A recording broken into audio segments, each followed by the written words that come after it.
Terima kasih Majelis Warga. Selamat siang. Salam sejahtera bagi kita semua. Mungkin saya perkenalkan diri saya. Nama saya Bayi Hajat Waleka. Saya dari Lembaga Pemberdayaan Perempuan dan Anak di Ambon.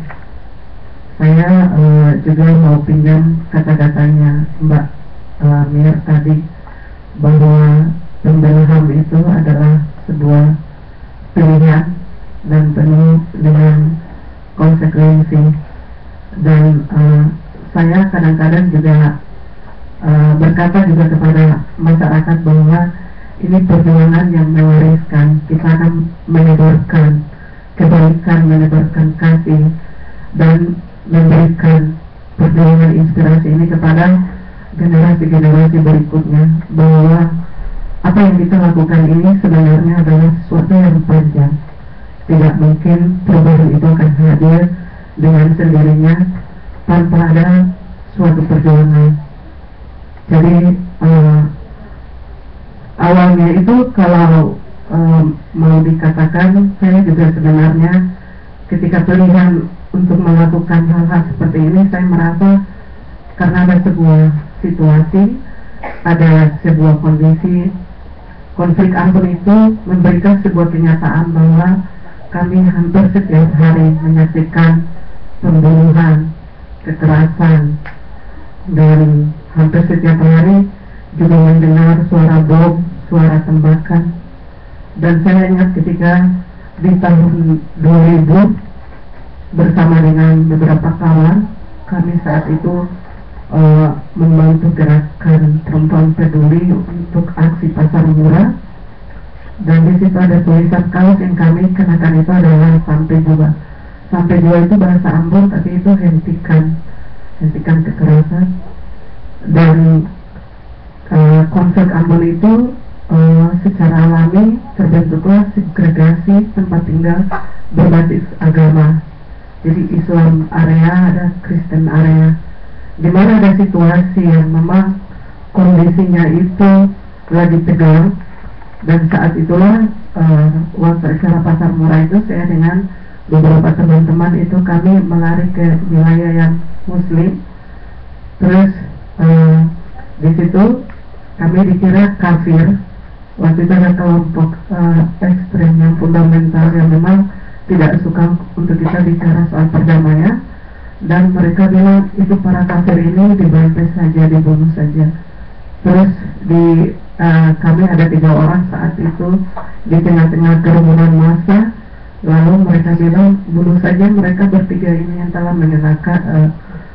mendeklarasikan perdamaian, padahal kami saat itu bukan bicara perdamaian sebenarnya. Lalu ada seorang teman yang cowok, dia membuka kaosnya lalu memberikan kepada kami bahwa pakailah kaos-kaos ini untuk menutup kaos itu. Dan setelah itu saya lihat ada orang melempar bom, tapi bom itu tidak meledak di dalam kerumunan massa, tapi meledak di tempat lain. Dan saya saat itu melihat ada beberapa mayat yang kena serpihan bom itu. Dan sejak kejadian itu saya 1 minggu ketakutan, tidak mau keluar dari rumah.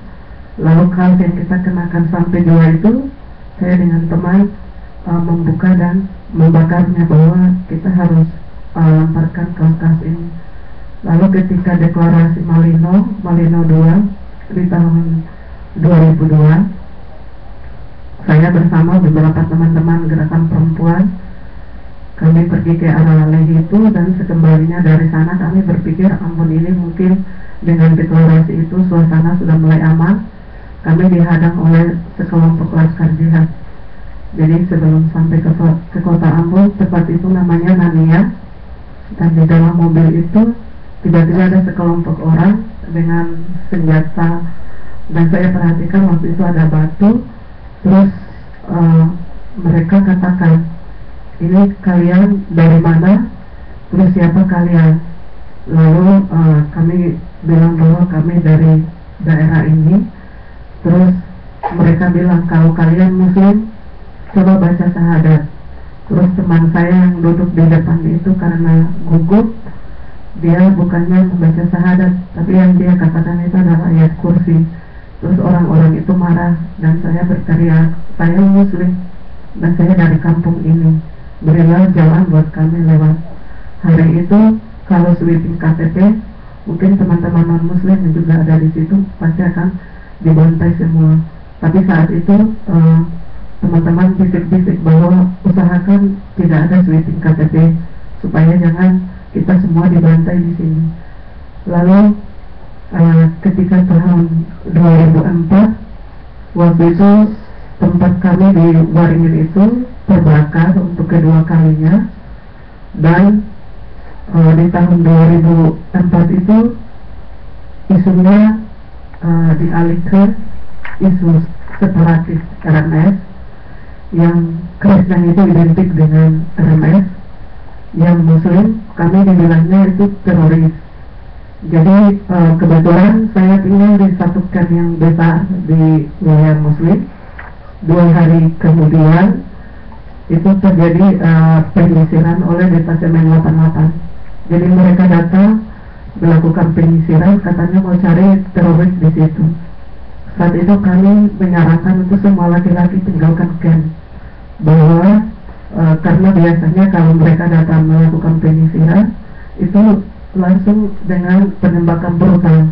Jadi saat itu saya menyarankan kepada komunitas, kalau mereka mau cari teroris, kita kan hidup di camp, tidak ada pintu, tidak ada apa-apa, hanya sekat-sekat saja. Biar saja mereka geledah tempat kita, mau bongkar, mau apa, ya kita diam saja supaya tidak ada yang korban.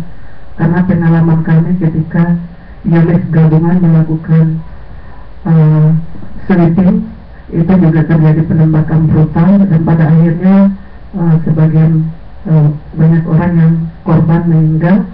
Jadi ketika penyisiran itu saya hanya menyarankan untuk kita diam, dan teroris yang mereka cari itu entah siapa.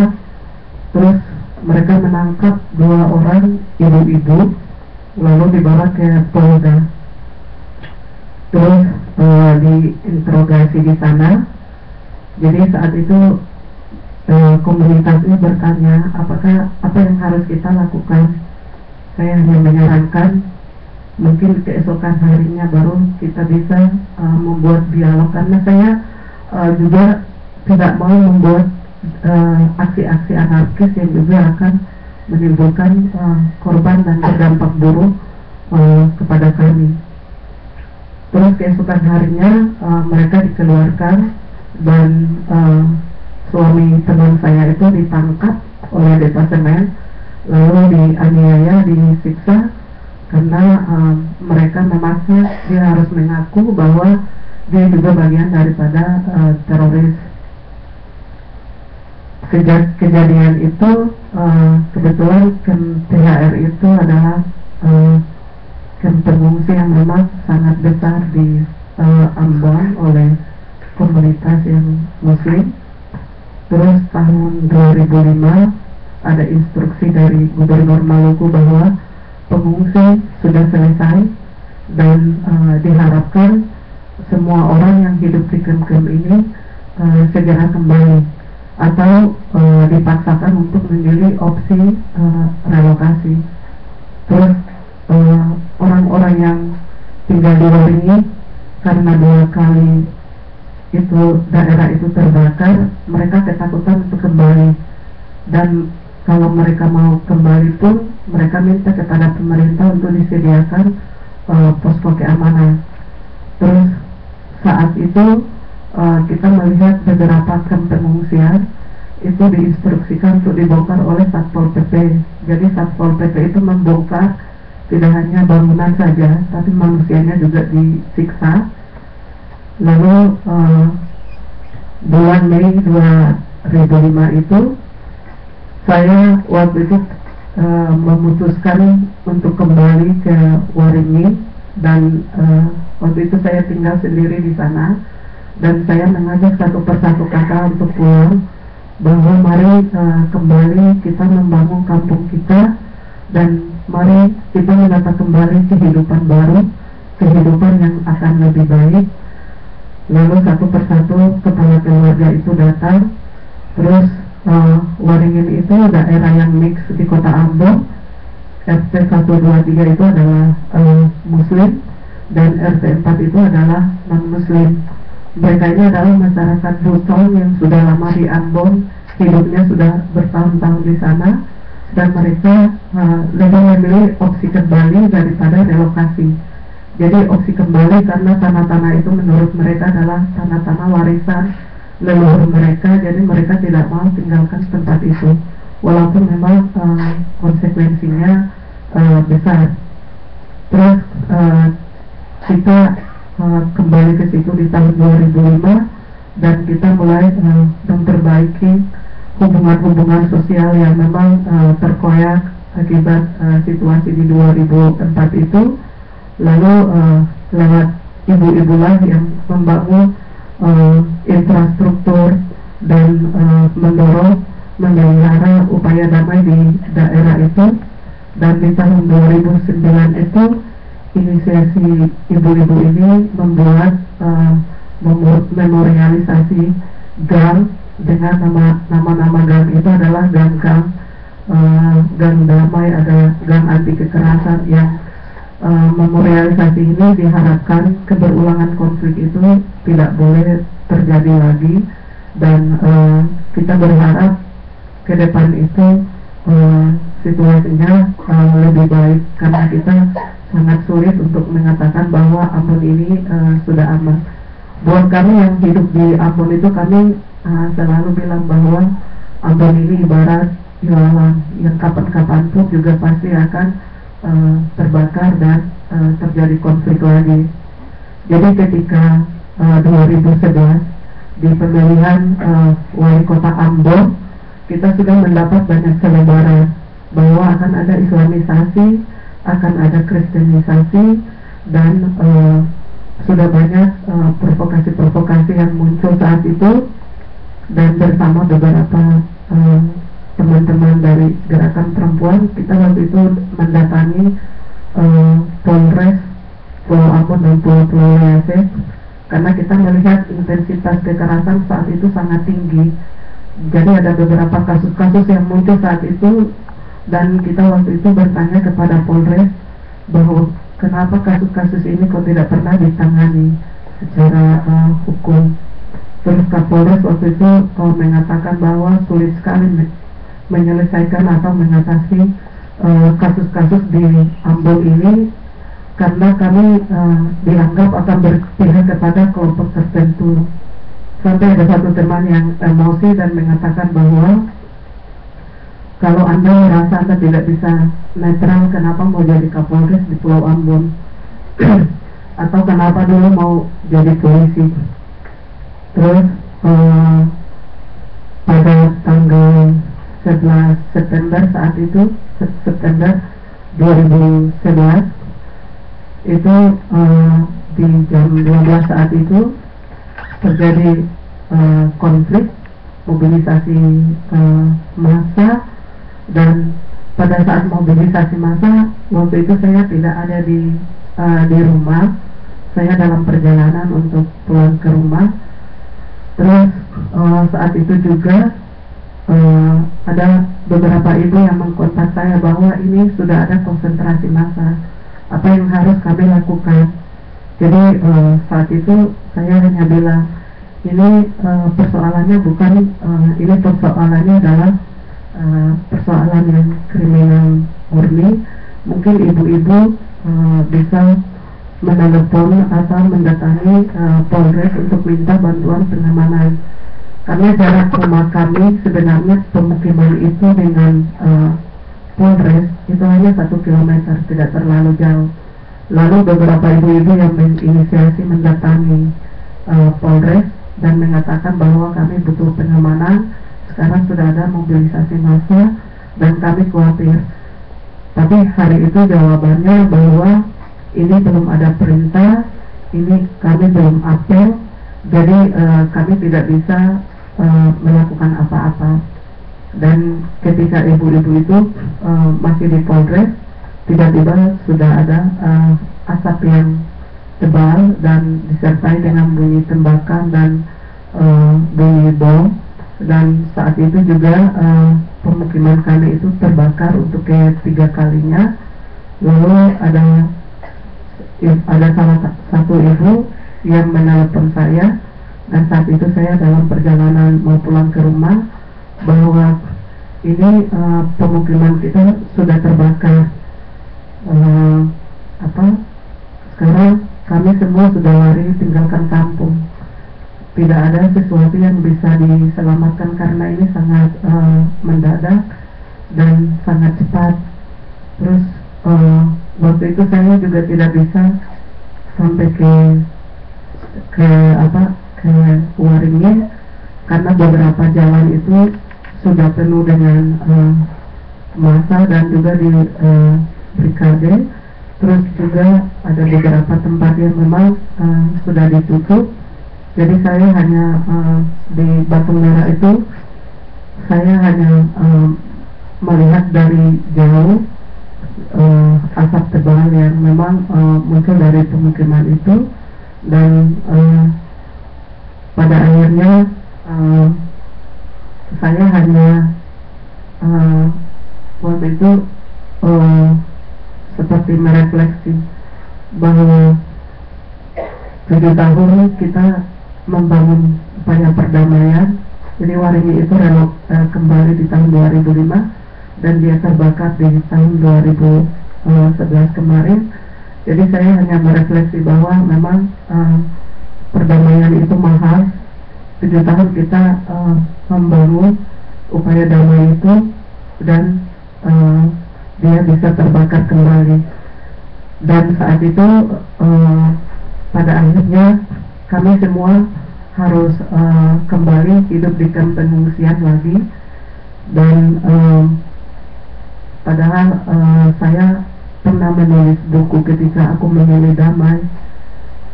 Saya pernah berkata bahwa 7 tahun penderitaan hidup di kamp pengungsi ini menjadi sebuah pengalaman berharga yang menginspirasi saya untuk terus melakukan sesuatu untuk perubahan.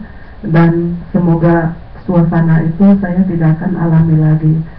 Tapi ketika terbakar tempat kami dan rumah kami, dan saya waktu itu berpikir bahwa ternyata seperti kita memutar kaset yang akan review kembali kehidupan itu. Dan pada akhirnya saya harus kembali menjalani kehidupan kembali di dalam pengungsian.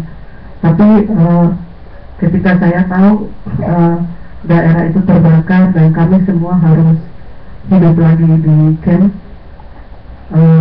hari itu saya mengumpulkan satu persatu kakak yang memang kami saat itu lari dan tersebar di mana-mana. Dan hari itu juga waktu kami semua kumpul, mereka katakan bahwa kita tidak punya apa-apa lagi, rumah kita sudah habis. Terus saya bertanya, ada yang korban tidak? Bahwa tidak ada yang korban, hanya ada 3 orang yang luka kena serpihan bom. Terus saya waktu itu katakan juga buat komunitas bahwa Tuhan itu selalu menyayangi orang-orang baik, karena memberikan cobaan buat kita untuk menguji kita apakah kita masih sanggup atau tangguh untuk menghadapi cobaan ini. Dan kita mau marah pun marah buat siapa? Kalau kita mau menyalahkan komunitas lain pun mereka juga adalah korban. Jadi malam itu kita hanya duduk dan saya bilang, mari kita sama-sama pikirkan setelah ini apa yang harus kita lakukan.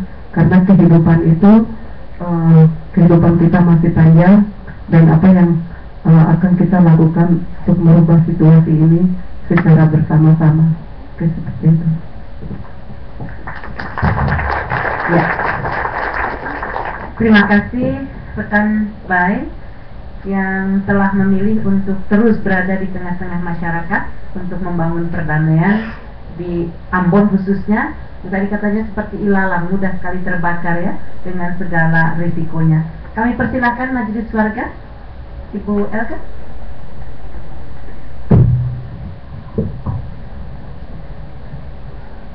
Ya, terima kasih. Walaupun tadi juga Ferry sudah lewat dengan kesaksiannya, tapi saya kira dari apa yang akan saya katakan juga antara apa yang di Papua dan yang diberikan kesaksian oleh teman baik di Ambon. Ya, saya ingat waktu Ambon Poso itu sedang bertolak di Jogja itu, Laskar Jihad di hampir setiap traffic light ya, mereka memegang kotak, satu kotak, dan jelas-jelas tertulis di keliling itu, jihad, membunuh umat Kristiani di Maluku dan di Poso. Dan sambil mereka menjual semacam buletin ya, majalah gitu mereka. Saya termasuk sebenarnya orang yang setia meminta satu, hanya untuk mengetahui sampai di mana dan bagaimana provokasi yang dilakukan lewat media seperti itu. Nah, saya lihat dengan cara seperti itu dan sangat terbuka, itu bagaimana pemerintah setempat melihat itu dan menanggapi. Ini contoh kecil aja. Itu jauh dari Ambon ya, pada saat itu jauh dari Poso, tapi itu sangat nyata.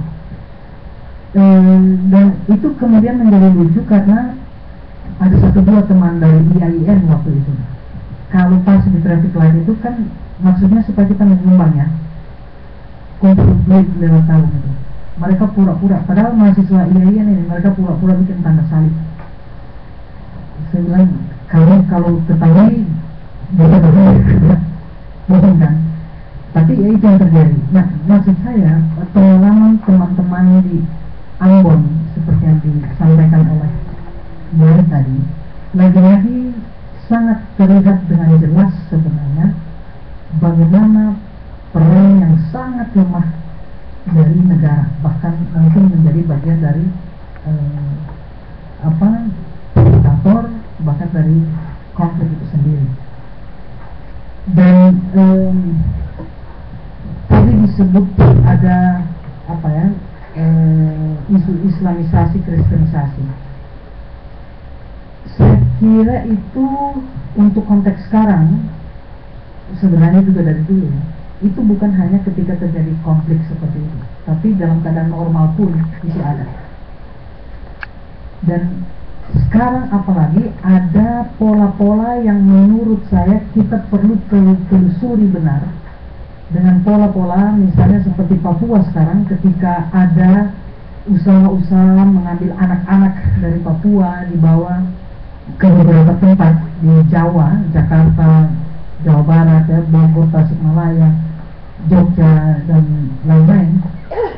Entah itu anak Muslim atau anak Kristen yang ya diislamkan tapi secara militan dan dibuat sedemikian rupa untuk menjadi generasi-generasi Muslim Papua yang akan menjadi pemeran konflik, menciptakan konflik baru lagi di Papua. Nah, saya kira tadi baik Bung Ferry maupun teman lain itu sharing tentang itu.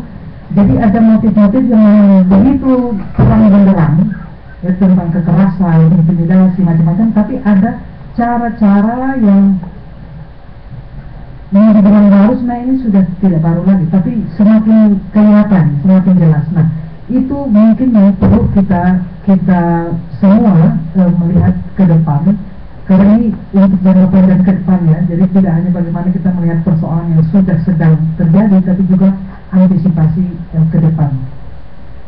Nah, tahun 2011 Januari di Indonesia itu, saya tidak tahu ibu bapak apa pernah dengar saya itu, dibentuk satu dewan namanya Indonesian Interreligious Council. Mereka menamakan itu, semua yang ada di situ Indonesian Top Religious Leaders.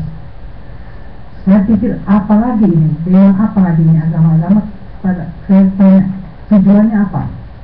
Nah, pas waktu itu kan ada kejadian yang di Ambon, di lapangan yang di depan SBY, tari-tarian itu, Cakalele. Lalu di Papua juga waktu itu ada peristiwa ya, dan hampir semua saya kira mereka dibawa ke penjara-penjara di Jawa, ada di Semarang, di Malang, disebarkan.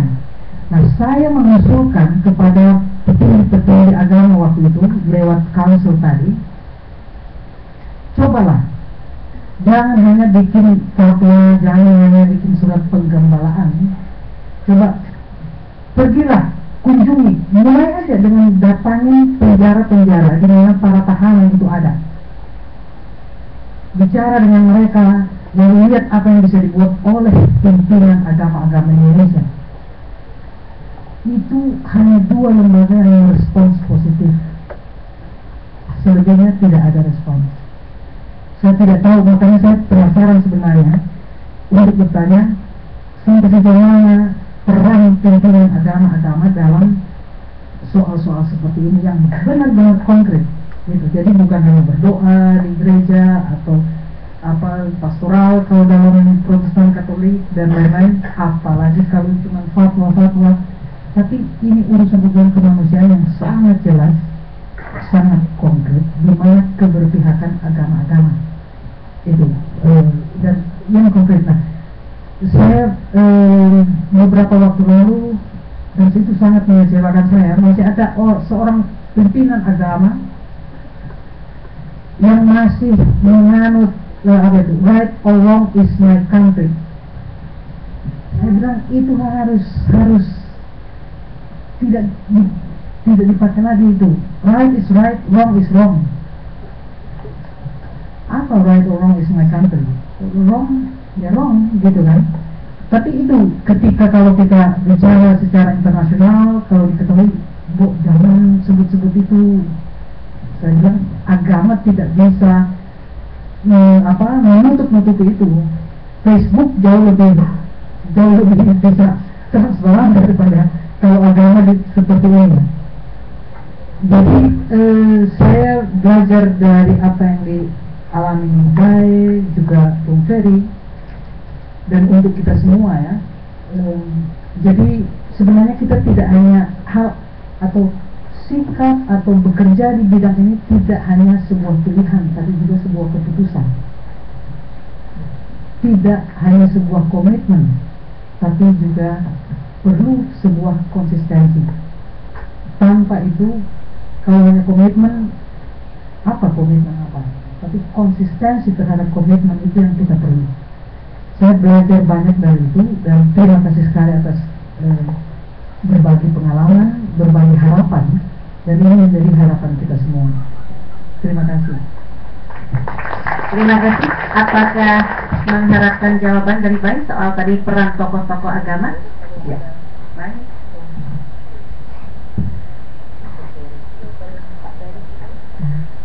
Sebenarnya kalau saya lihat di GPM itu ada perubahan, tapi justru kalau di Muslim itu GPM Gereja Protestan Maluku sudah melakukan transformasi nilai-nilai perdamaian untuk diintegrasikan di dalam jemaat. Tapi yang justru tantangan yang besar itu sebenarnya di Muslim, karena sisa-sisa dari laskar jihad itu justru masih ada, dan kita khawatirkan muncul fundamentalis agama di komunitas. Dan sebenarnya tantangan berikutnya itu karena segregasi tempat berbasis agama itu pun juga jadi tantangan, karena orang menceritakan kisah kekerasan peristiwa konflik ini kepada anak-anak itu dengan cara yang membuat anak-anak tumbuh menjadi generasi yang dendam, yang penuh kemarahan dan kebencian. Itulah yang sebenarnya menjadi tantangan besar buat kami di sana. Makanya saya itu banyak ke komunitas membuat sekolah-sekolah PAUD keberagaman. Jadi saya selalu bilang intervensi yang harus kita lakukan adalah menciptakan generasi-generasi baru yang akan menjadi agen, tapi juga transformasi sosial. Karena lembaga agama juga mungkin punya keterbatasan, dan kita di Muslim itu juga dapat banyak tantangan, dan pada akhirnya di wilayah Muslim itu justru tumbuh sekali pesantren-pesantren, juga kelompok-kelompok yang radikal baru. Untuk informasi, pendidikan PAUD itu pendidikan anak usia dini, Ibu Bapak. Bung Ferry, silahkan. Baik, terima kasih. Tadi saya dari hari kemarin doang bicara soal Laskar Jihad.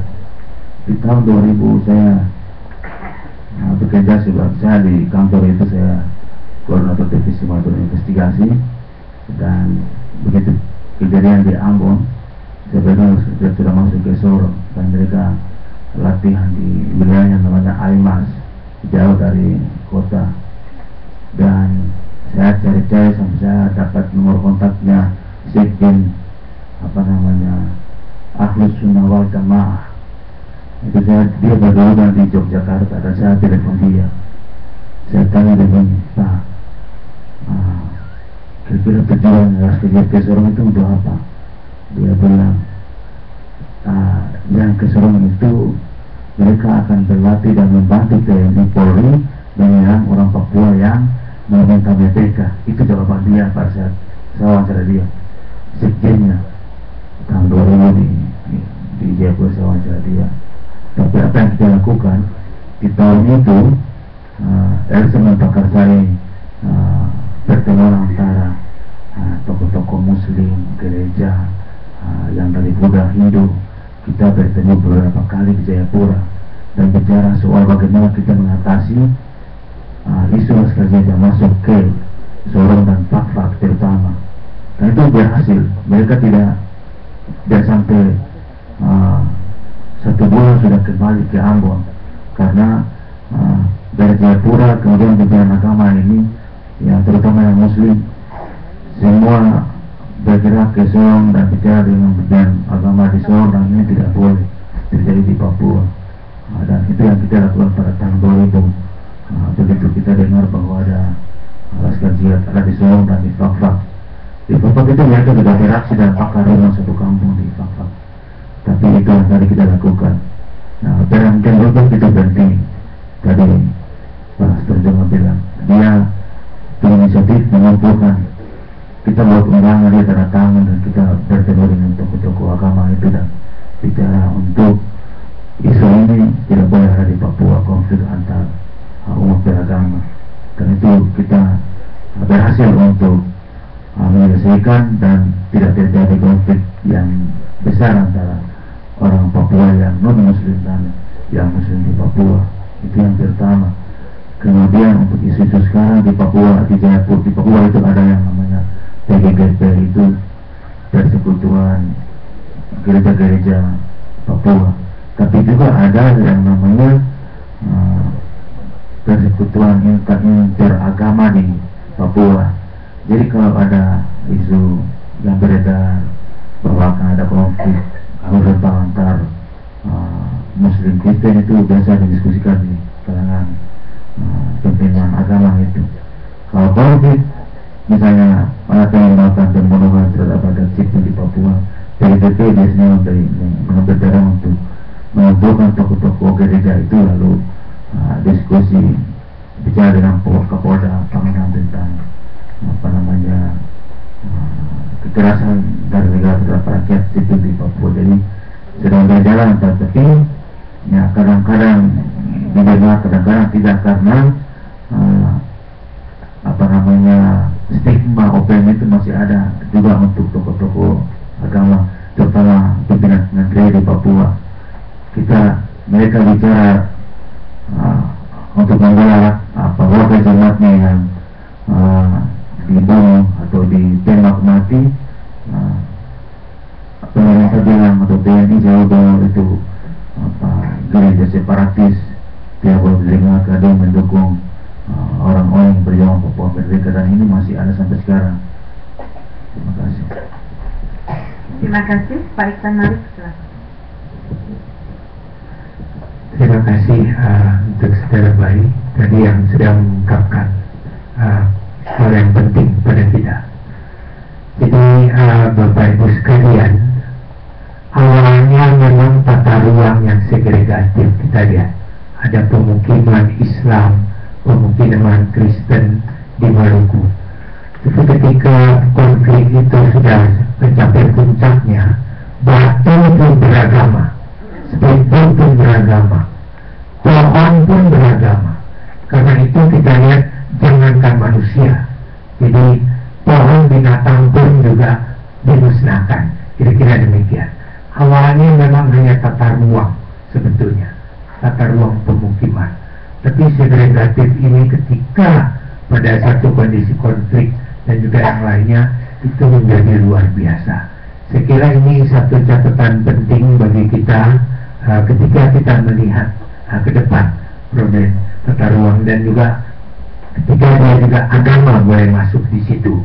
Kemudian yang kedua yang khas sekali dalam konflik Maluku kita lihat adalah distorsi informasi.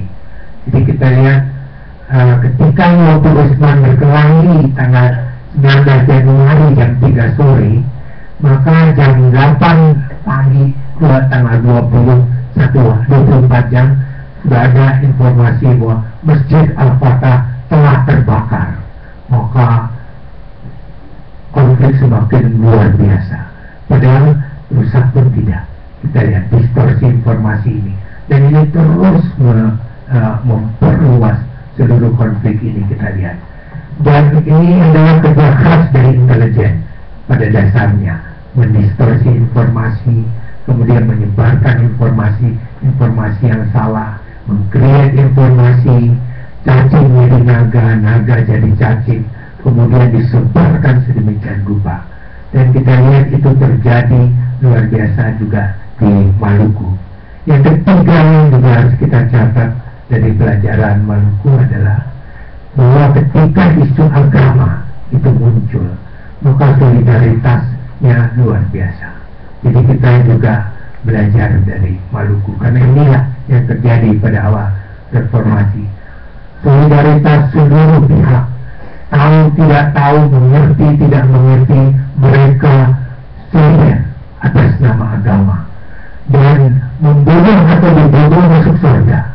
Jadi kita tahu ketika isu agama ini sudah diangkat, maka membunuh masuk surga dan terbunuh juga masuk surga.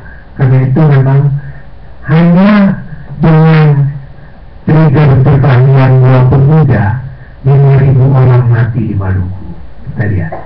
Jadi memang bagaimana agama ini menjadi kuat ketika itu terjadi.